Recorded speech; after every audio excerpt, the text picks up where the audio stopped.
المدرس راح يسألنا سؤال صعب لو سهل. والله اي سؤال يسالني فيه ما اعرف اجاوب. انا مثلك كل شيء ماكو بالانجليزي، اقول لك هو بس يسأل تطفر.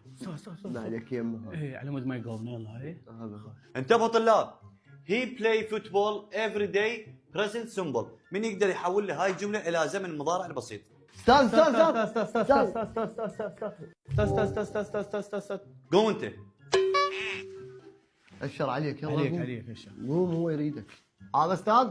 هذا يلا قوم جاوب. خوش مرقه. إيه. استاذ كفيلك العباس كل شيء ولا افتي.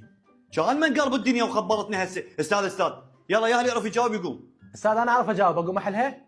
ابني قوم جاوب. استاذ الخطوه الاولى ننزل الفاعل اللي هو هي، الخطوه الثانيه نحذف الاقواس وننزل الفعل ونضيف بنهايته اس، الخطوه الثالثه ننزل تكمله الجمله ونضيف نقطه. عافية يا ابني انت شاطر استريح.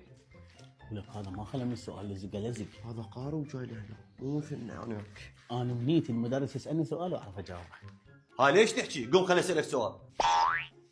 استاذ منو انا لو هو؟ لا امي قوم لك قوم يلا جاوب. ارتاحت؟ هسه راح اقام من وراك. شو اجاوب استاذ؟ ما معناه كلمة فش؟ هاي سهله، اول مره يعطيني سؤال سهل.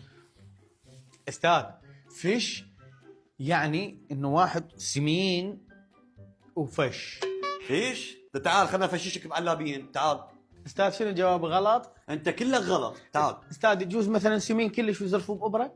تعال يم بس تعال يم هسه راح افهمك.